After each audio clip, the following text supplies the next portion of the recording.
3.3 is break time。2024至2026係一個爆激光嘅年份，咁我就趁咗呢段時間唔專業咁樣去北歐追極光。我會分3集嚟講解呢8天7夜北歐嘅北邊究竟有啲咩做，究竟有啲咩食，究竟有啲咩玩，同埋用我嘅路線圖俾大家參考一下。主要係去啲最主要嘅地方，一次過玩晒重點項目，唔使再去第2次。第一集係頭3日2夜，分別係去聖誕老人村嘅城市 Rovaniemi， 跟住仲會乘搭破冰船，同埋梗係去聖誕老人村探訪聖誕老人，同埋入住一間有桑拿同埋芬蘭浴嘅玻璃屋。一開始你喺英國或者香港出發，都要喺芬蘭首都機場 Helsinki 嗰度轉機，或者去市中心搭翻一架叫北極快車嘅嘢去 Rovaniemi。一落機就試下英國冇嘅嘢，便利店，同埋有對比一下同其他國家有咩分別啦。隨便咁樣買咗個雞肉包，應付咗個早餐，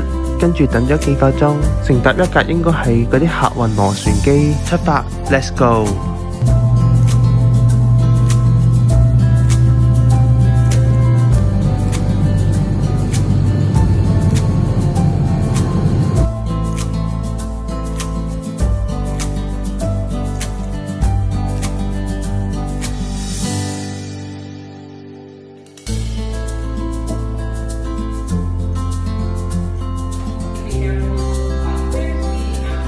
搭大約個零鐘就到咗，跟住一出機場就會有的士去返市區，大家就要因應自己嘅行李數量，要大格定細格啦。因為人數頗多嘅關係，都要咗個大格，搭10零分鐘，成為大約200零蚊港幣，去返市區。時間尚早嘅原因，都未有得 check in 同放行李，所以揾咗個地方可以鎖住啲行李，輕鬆玩下市中心。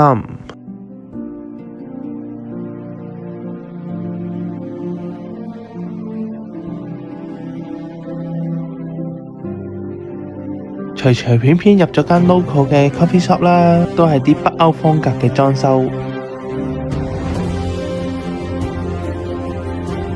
食物種類都頗多，都係啲歐洲 pastry， 啲嘢其實有啲似 Starbucks。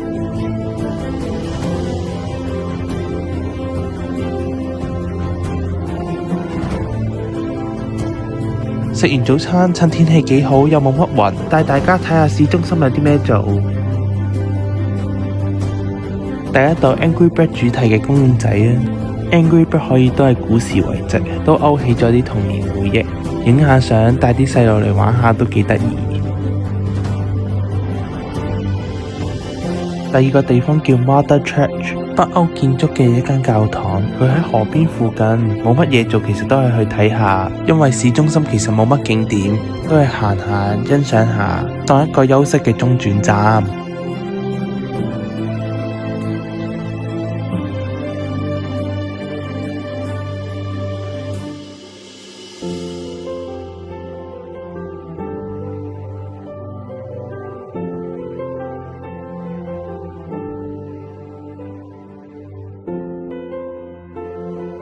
開始嚟到重點環節，全世界最北嘅麥當勞，亦都係聖誕老人麥當勞。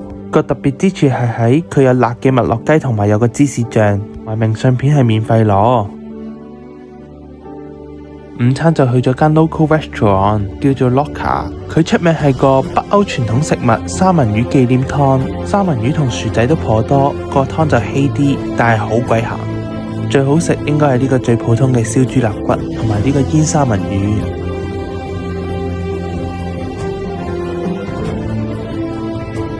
好彩仲俾我見到一隻好大隻嘅雪兔。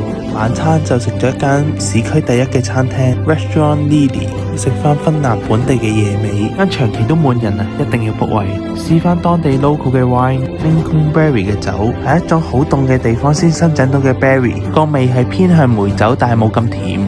一開始送咗個三文魚撻，跟住成餐飯最好食就係呢個 Willow 係一種雀仔，要喺北歐先可以食到，入面仲煮得啱啱好。不過老闆話唔係日日都有。餐單上面仲有 risotto 啦，肉方面仲有紅肉同鹿肉，呢幾樣嘢都一般般。第二日輪到破冰船環節，神撳咗去到一個 meet up point， 乘坐呢架 shuttle bus 去到 Kemi。如果有報名參加破冰船或者去 Kemi 嗰間酒店，都會免費可以坐嘅。到咗 Kemi 會有1個鐘至1個半鐘嘅時間逗留一下。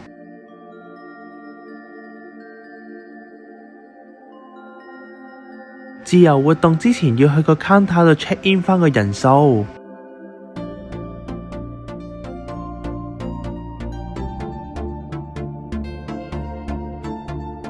之後就喺自由活動參觀一下佢冰雕嘅地方，同埋另一邊有個迷你嘅冰教堂同埋冰酒吧。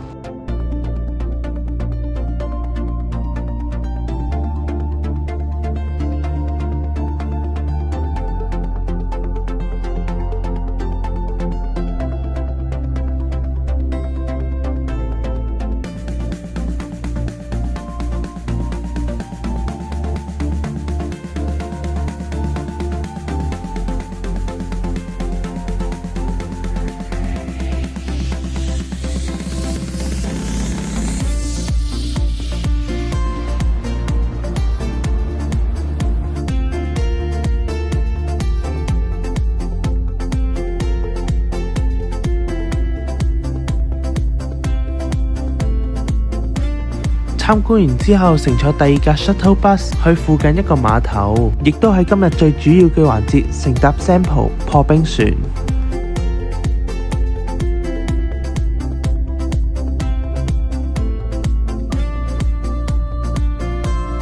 上到去之後，佢會分返5組人，分班次講解返呢架船嘅歷史同埋航行設備，可以去船上面嘅休息房間等待。呢段時間佢仲會派杯熱藍莓汁。唔想坐喺度，仲可以喺船入面周圍行下，出去船頭或者船尾睇一個壯觀嘅冰海景。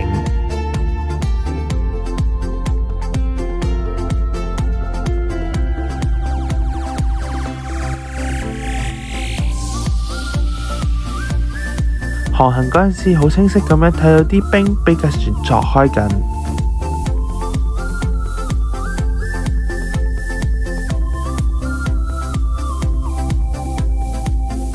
大約等45分鐘，輪到我哋聽講解，詳細解釋咗呢架船以前用嚟做咩、點樣運作同埋航行。有啲充滿歷史嘅嘢都保留到依家。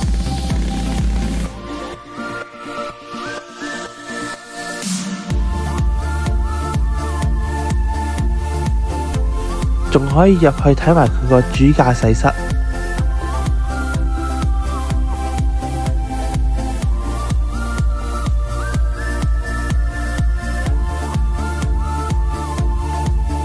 參觀完之後，船入面仲會包埋午餐，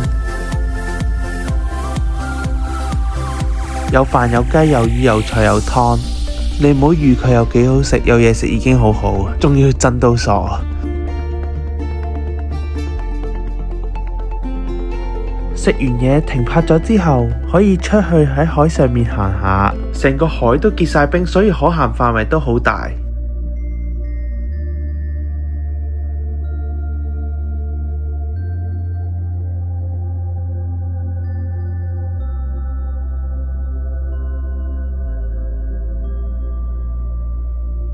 跟住仲可以着到成個阿媽咁樣喺冰海上面玩下浮下。體驗完之後就開始返航，返去 Rovaniemi 市區都已經夜晚8、9點，咁就完咗一日。第3日坐返的士去機場附近，亦都係成個旅程其中一個重點，參觀聖誕老人村同埋聖誕老人，同埋呢一刻開始就越過咗北極圈線。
見完聖誕老人俾佢揾完笨之後，跟住食間都幾出名嘅烤三文魚午餐，但係實在太多人，所以最後係冇排到，揀咗一間喺聖誕老人村入面食芬蘭菜嘅一間餐廳。入面起得好 warm 好靚，仲有條河咁樣。芬蘭入面好少見到薯蓉，通常係用紅蘿蔔蓉嚟代替。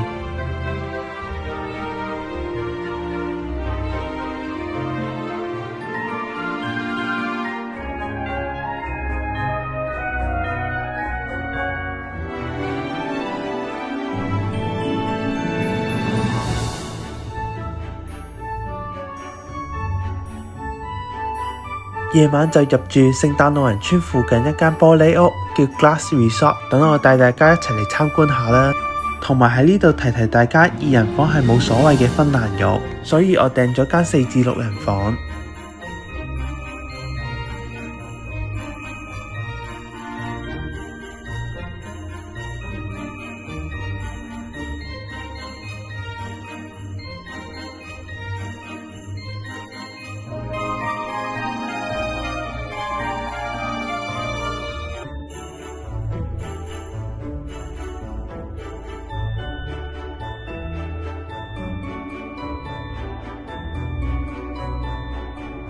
屋入面就已經有個桑拿，可以隨時焗一身汗。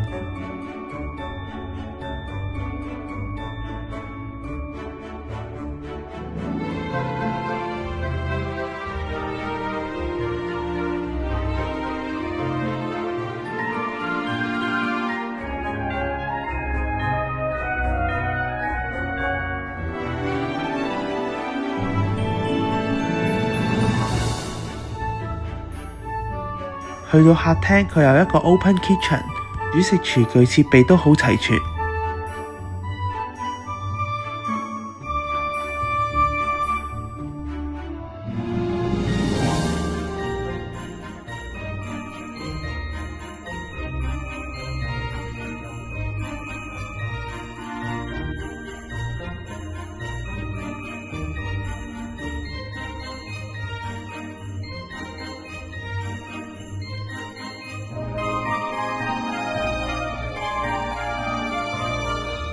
一共有3張大床，其中一張係呢張梳化床。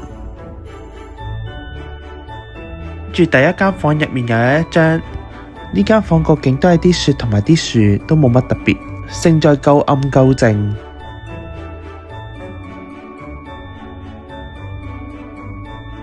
主人房就喺樓上。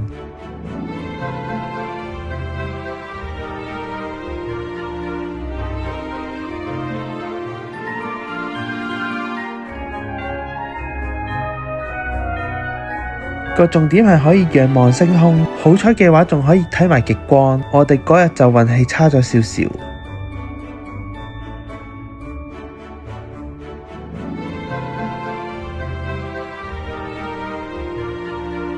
跟住桑拿房出面就有一個好大嘅按摩浴池，都係真正嘅芬蘭浴，啲水亦都會一直 keep 住40度。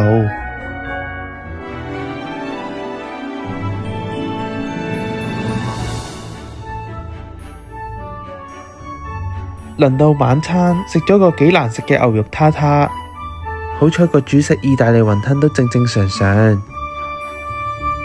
，cream brulee 都不錯吃。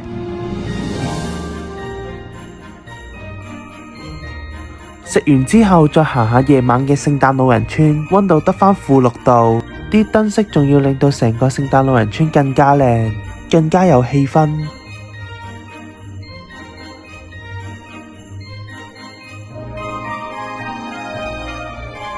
最後咁凍嘅天氣玩咗成日，返酒店就整返個辛辣麵。呢碗嘢應該係全日最好食嘅嘢，亦都為第3日畫上一個圓滿嘅句號。